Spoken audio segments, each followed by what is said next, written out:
बिस्मिल्लाहिर्रहमानिर्रहीम। अस्सलाम वालेकुम नाज़रीन, इमरान खान साहब से पाकिस्तान तहरीक इंसाफ के 5 लोगों का जो वफद था वो मुलाकात करके वापस चला गया है। और जो चंद अहम खबरें वैसे तो अभी बाहर नहीं आ सकी, लेकिन 3 से 4 बातें जो सामने आई हैं वो मैं आपके सामने रखता हूँ कि क्या बातें सामने आई हैं और आईनी तरमीम के हवाले से इमरान खान साहब ने क्या कहा है। लेकिन उससे पहले आपको ये बताते चले कि जो अख्तर मेंगल साहब हैं, BAP के जो सरबराह हैं बलूचिस्तान अवामी नेशनल पार्टी के, वो इससे पहले बैरून मुल्क थे, लेकिन आज वो वापस आए हैं और वापस आके उन्होंने मौलाना फजलुर रहमान साहब से मुलाकात की है। और मुलाकात करने के बाद जो उन्होंने प्रेस कॉन्फ्रेंस की है ना, बहुत ही सख्त प्रेस कॉन्फ्रेंस है। और उनकी ये प्रेस कॉन्फ्रेंस से ज़ाहिर होता है कि कम अज़ कम पाकिस्तान तहरीक इंसाफ की जो लीडरशिप है उसके मुकाबले में उन्हें बड़ी बहादुरी का मुजाहरा उन्होंने किया है। पाकिस्तान तहरीक इंसाफ की जो लीडरशिप है इस वक्त उनको पता है कि उनकी जरका और वो जो सलीम साहब हैं और कुछ MNA भी हैं जिनको अगवा भी किया हुआ है और कुछ राज़ी भी हो चुके हैं, लेकिन पाकिस्तान तहरीक इंसाफ वाज़े तौर पर कोई नाम नहीं ले सकी किसी का कि हमारे सेनेटर अगवा हैं, या उन्होंने किसी बड़े फोरम पर एहतजाज किया हो, या उन्होंने कोई बड़ी प्रेस कॉन्फ्रेंस की, तो वो नहीं कर सके। लेकिन अख्तर मेंगल साहब ने बड़ी सख्त किस्म की प्रेस कॉन्फ्रेंस की, बहुत ही सख्त लफ्ज़ उन्होंने इस्तेमाल किए और बहुत बड़ा धमाका उन्होंने किया। अख्तर मेंगल साहब ने कहा कि ये जो जोरे बाजू पर, यानी कि बाजू के जोर पर, ताकत पर जो प्रेस कॉन्फ्रेंस करवाई जा रही हैं, जो आईनी तरमीम करवाई जा रही हैं, हम किसी भी आईनी तरमीम का हिस्सा नहीं बनेंगे, उन्होंने ये कहा। और उन्होंने कहा कि आईनी तरमीम, मैंने पूछा कि आप कौन सी आईनी तरमीम करना चाह रहे हैं, तो मुझे ना वज़ीर आज़म और ना ही डिप्टी वज़ीर आज़म यानी साकडार साहब का भी उन्होंने नाम लिया, शहबाज शरीफ साहब का भी नाम लिया, कि मुझे वो कोई मुसवदा ही नहीं दे सके। जी नाज़रीन, मौलाना जो अख्तर मेंगल साहब हैं कि ये वो कहते हैं कि कौन से मुल्क की जमहूरियत में होता है कि जो आप आईनी तरमीम करने जा रहे हैं आप मुसवदा ही नहीं देते। और वो कहते हैं कि कम अज़ कम अगर आपने आईनी तरमीम करनी है जो कि 1973 के आइन में 51 साल के बाद हो रही हैं,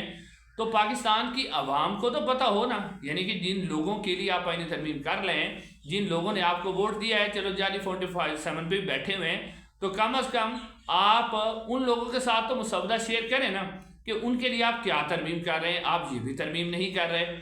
फिर वो कहते हैं कि इनसे पहले तो मैंने डिक्टेटर भी देखे थे,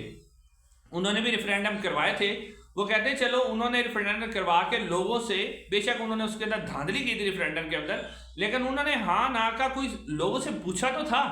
तो आप लोग तो पूछ भी नहीं रहे। और फिर वो कहते हैं कि ये वो तरमीम है जिससे ये खुद शर्म के मारे, यानी वो कहते हैं शहबाज शरीफ साहब, नवाज शरीफ, मरियम नवाज, बिलावल भुट्टो जरदारी, आसिफ अली जरदारी, ये शर्म के मारे ऐसे, यानी कि वो कहते हैं कि ऐसी तरमीम है कि इनको शर्म आती है, ये खुद अपनी तरमीम दिखा ही नहीं सकते, इतने यानी घटिया किस्म की तरमीम है। अख्तर मेंगल साहब ने कहा कि हम ना तो कल इन तरमीम के साथ थे और अब भी हम इन तरमीम के कोई वोट नहीं देंगे, और उन्होंने मुतालबा किया कि इन तरमीम के ऊपर हम बात ही नहीं करेंगे जब तक हमारे सेनेटर जो हैं, वो जिनको आपने अगवा किया हुआ है, जिसमें नसीमा एहसान साहबा हैं और एक और उनके सेनेटर हैं, तो अब ये भी उन्होंने कहा कि नसीमा एहसान साहबा के बेटे और बेटी को अगवा करके कहा गया कि आप जाएं शहबाज शरीफ साहब के जोराने में शिरकत करें, अगर आप उसमें शिरकत नहीं करेंगी तो आपके बेटे और बेटी को नहीं छोड़ा जाए। वो कहते हैं कि उनके बेटे और बेटी ने फ़ोन किया तो उसके बाद उन्हें छोड़ा गया। फिर अख्तर मेंगल साहब कहते हैं कि अगर आप ये तरमीम करवा रहे हैं ना, तो इनके अंदर आप लिखवा लें कि ये ज़बरदस्ती वाली तरमीम है जिसमें अंदर माओ बहनों की आहो बुकार और चीखें शामिल है। तो अख्तर मेंगल साहब ने नाज़रीन बड़ी सख्त किस्म की प्रेस कॉन्फ्रेंस की है,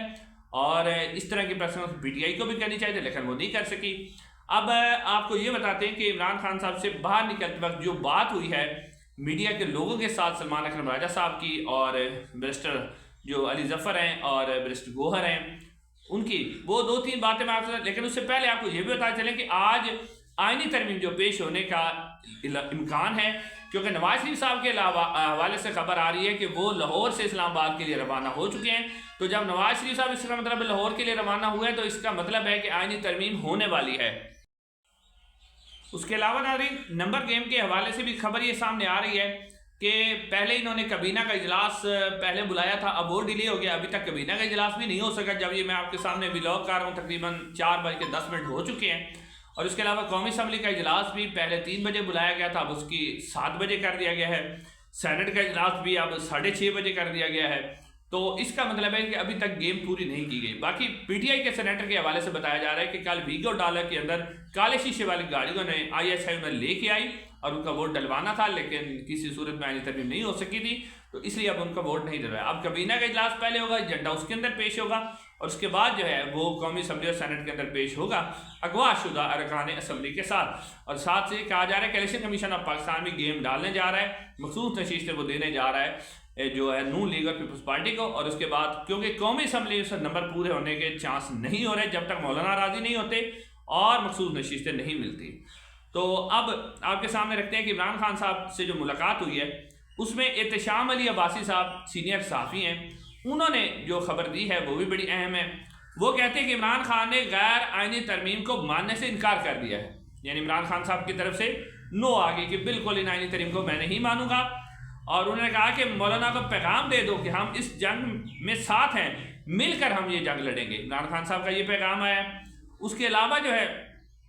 میڈیا سے جو بات ہوئی ہے بیرسٹر علی ظفر صاحب کی، جو اسد قیصر صاحب نے پہلی جو خوشخبری دی ہے، انہوں نے کہا کہ عمران خان صاحب کی صحت بالکل ٹھیک ہے۔ یہ گڈ نیوز ہے پاکستان تحریک انصاف کے ورکرز اور سپورٹر کے لیے جو کہ عمران خان کی صحت کے لیے پریشان تھے، تو انہوں نے کہا کہ ان کی صحت بالکل ٹھیک ہے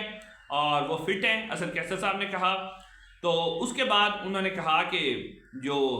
مولانا فضل الرحمان کے بیرسٹر گوہر سے جب پوچھا گیا تھا کہ آپ جو ہے عمران خان صاحب سے ملاقات ہوگی، عمران خان مان گئے ہیں، تو بیرسٹر گوہر نے کہا کہ عمران خان آئینی ترمیم صحافی نے سوال کیا کہ راضی ہو گئے ہیں، تو انہوں نے کہا کہ بیرسٹر گوہر نے کہا کہ ہم جو ہیں وہ جا رہے ہیں مولانا فضل الرحمان سے ملاقات کے بعد میڈیا سے ہم گفتگو کریں گے، مشاورت ہو گئی ہے، دوبارہ بھی مشاورت کریں گے۔ یہ بیرسٹر علی ظفر صاحب نے کہا کہ عمران خان صاحب سے مشاورت ہو گئی ہے، ہم دوبارہ بھی جو ہے عمران خان صاحب سے مشاورت کریں گے۔ اور اس کے بعد انہوں نے کہا کہ ہم جو ہے مولانا فضل الرحمان سے ملاقات کرنے کے بعد میڈیا سے گفتگو کریں گے۔ تو اس کے بعد ایک اور سوال کیا گیا صحافی کی طرف سے کہ کیا عمران خان راضی ہو گئے، صحافی کا سوال۔ تو اس کے اوپر جو ہے علی ظفر صاحب نے پہلے تو نہ میں سر ہلایا، یعنی انہوں نے کہا کہ نہیں ایسے سر ہلایا۔ اب اس کو جو یہ نام ہے سر ہلانا ہے نا، اس کو اگر آپ سیکنڈ کریں، وہ جو خبر دی تھی احتشام علی عباسی صاحب نے، تو وہ ٹھیک ثابت ہو رہی ہے کہ بیرسٹر علی ظفر صاحب نے نام ہے سر ہلایا، اور اتنا ہی ابھی سر ہلا کر کہا ہی تھا کہ ابھی تو یعنی صرف وہ بات کرنے والے تھے بیرسٹر علی ظفر صاحب کہ کوئی ہم بات کریں گے۔ تو اس کے دوران جو صاحبزادہ حامد رضا صاحب ہیں وہ بول پڑے اور انہوں نے کہا کہ ہم ابھی جا کر ہم بات کریں گے، یعنی انہوں نے کہا کہ ابھی ہم یہاں بات نہیں کرتے لیکن جا کر بات کریں گے۔ ناظرین، یہ جو ملاقات ہے یہ اس لیے بھی زیادہ اہمیت کی حامل ہے، ایک تو عمران خان صاحب کا آئینی ترمیم پر موقف آنا ضروری ہے، یہ بھی بڑا امپورٹنٹ ہے کہ عمران خان صاحب آئینی ترمیم پر اپنا کیا موقف دیتے ہیں، یہ بڑی اہم چیز ہے۔ لیکن اس سے بڑھ کر جو موقف ہے عمران خان صاحب کا وہ ہے 4 اکتوبر کو جو علی امین گنڈا پور صاحب نے جو ڈی چوک کے اندر دھرنا، ایک تو ڈی چوک کے اندر وہ نہیں پہنچے تھے، وہاں سے انہوں نے ٹرن لے کے کے پی ہاؤس چلے گئے تھے، پھر 72 گھنٹے غائب ہونے کے بعد وہ جناب دوبارہ کے پی اسمبلی میں آئے تھے، اور انہوں نے احتجاج کو بیرسٹر گوہر نے بھی اور علی امین گنڈا پور نے کال آف کر دیا تھا۔ اس کے اوپر جو عمران خان کا موقف ہے نا وہ سامنے آنا ضروری ہے۔ اگر یہ موقف، کیونکہ ملٹری اسٹیبلشمنٹ نے جو اتنے دنوں سے عمران خان کی ملاقات پر پابندی لگائی تھی وہ اسی لیے لگائی تھی کہ عمران خان صاحب کا کوئی موقف سامنے نہ آئے۔ اب دیکھتے ہیں کہ کب یہ موقف جلدی سامنے آ جائے گا، کیونکہ صاحبزادہ حامد رضا صاحب موجود ہیں، سلمان اکرم راجہ صاحب بھی موجود ہیں، تو ان کا موقف واضح طور پہ سامنے آ جائے گا۔ کیا عمران خان کو احتجاج کی کال بھی دیتے ہیں، اور اس علی امین گنڈا والے بات پر کیا ان کا موقف آتا ہے، یہ بڑا امپورٹنٹ ہوگا۔ انشاءاللہ اگلی ویڈیو ملاقات ہوگی۔ السلام علیکم ورحمۃ اللہ۔